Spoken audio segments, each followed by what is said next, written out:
Lompico, California is a census-designated place in Santa Cruz County and sits along the foothills of that area.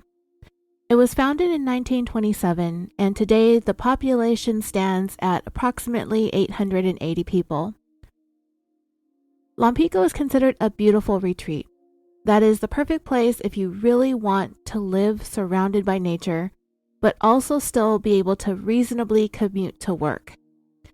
In fact, in an archived article that I found in the Santa Cruz Sentinel, it said that Silicon Valley employees are some of those who live in Lompico and commute out to their tech jobs in Palo Alto and the surrounding areas.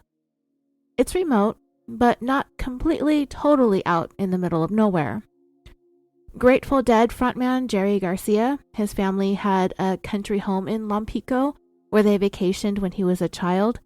In fact, if there are any deadheads out there, then you are aware that Jerry was missing most of his middle finger on his right hand, yet still managed to become one of the most influential guitarists of his generation, which is quite an astounding feat. That accident happened at Jerry's family home there in Lompico.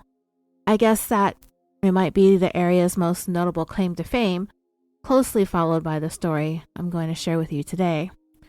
So rumor had it that Jerry chopped off his own middle finger in an attempt to become ineligible for the draft. But the truth wasn't quite as draft dodgy as that.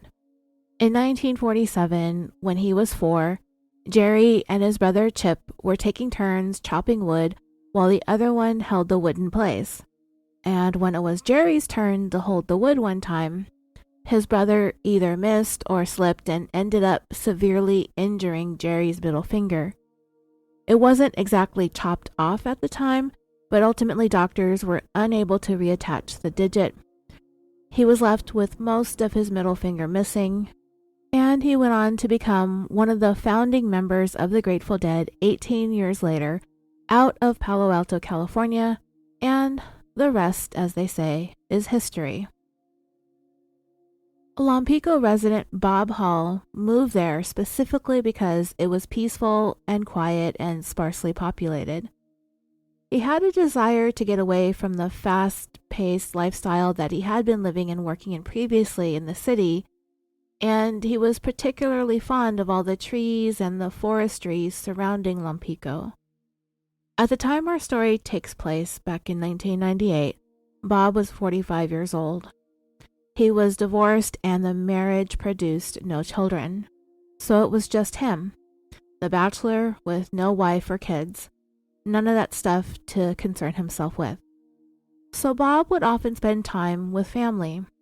He had a couple of cousins, husband and wife Joan and Stephen, and their kids, and they all really enjoyed visiting him out at his property there in the middle of the woods. Bob's home was nestled up next to a beautiful hillside, and the area was surrounded with nature trails in every direction. In fact, Bob and his cousins were so close, their kids just referred to him as Uncle Bob, and they were really as close as siblings would be, not just cousins. Bob's family described him as a very quiet man, soft-spoken, private, low-key, easygoing. He is friendly and he loves the company of his family. But when it comes to Bob on an average day, he mostly keeps to himself. He doesn't really know very many of his neighbors or many of the locals that reside nearby, which is how Bob tended to prefer it. So when the home up the road that was the next closest to Bob's house was sold and a new resident moved in, Bob actually didn't notice right away. There's lots of space between those houses up there. He may or may not have known that the place was on the market, but when someone purchased it and moved in, Bob was unaware that there was a new person in the neighborhood, and his name is Walter Stevens. At the time that our story takes place, Walter was 29 years old, so about 16 years or so younger than Bob.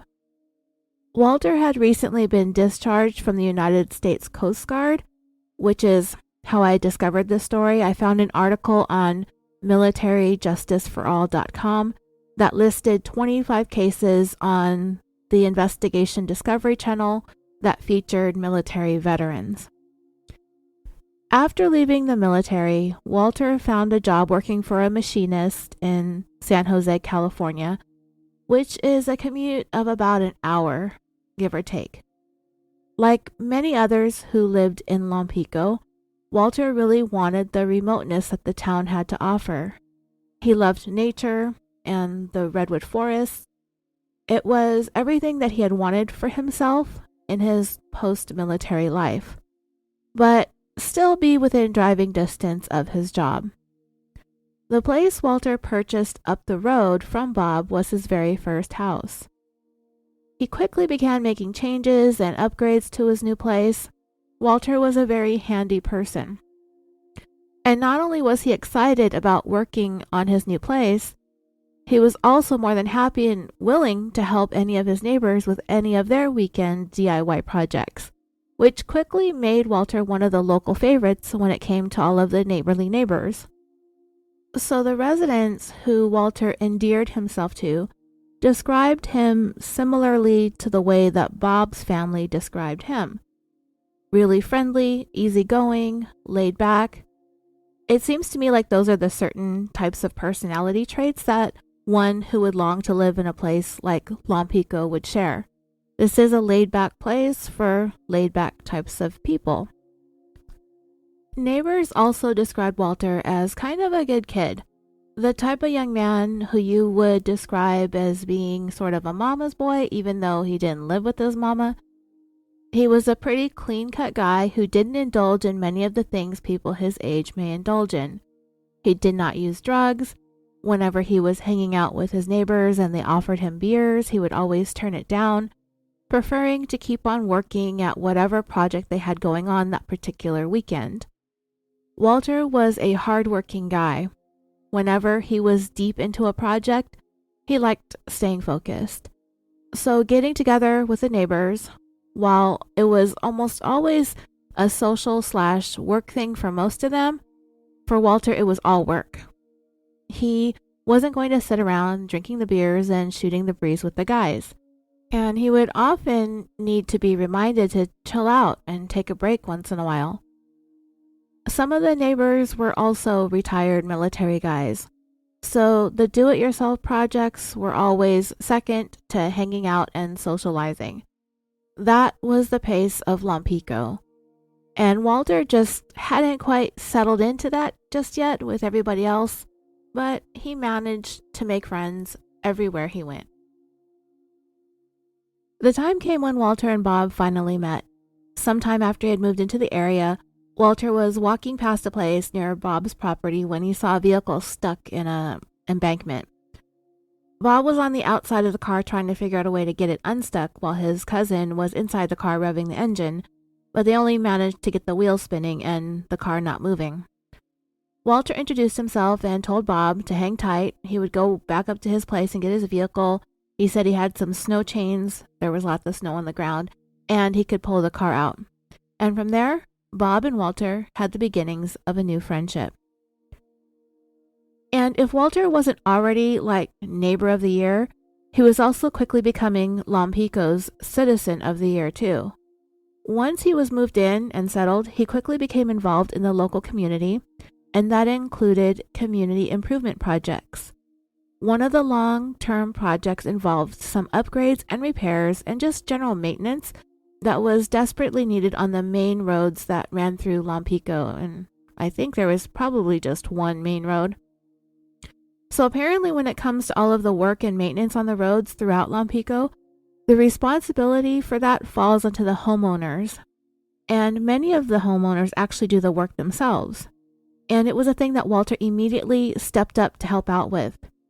Even though his property wasn't one of the ones that required the assistance of the homeowner, he still insisted on giving his time for all of the road repairs and improvements. In fact, Walter gave so much of his time, effort, and hard work in helping out the community, most of the homeowners considered him to be one of the best neighbors that they had ever known since living in the area. Like I said, Walter just really endeared himself to the neighbors, and they very much embraced and appreciated him and everything that he was doing to help. So, all of this sounds all good and dandy and perfect.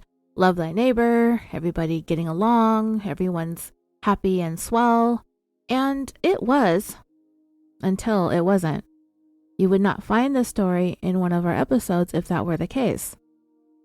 I always love these types of stories that have this easygoing build-up, a measure of calm before the storm, especially when the turning point seems to be something so insignificant and trivial that the events that were to unfold were a thing that should have never happened, that should have never gone so crazy far off the rails.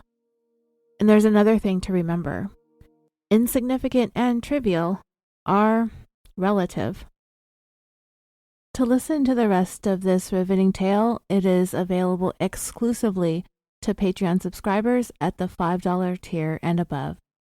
Thank you so much for listening.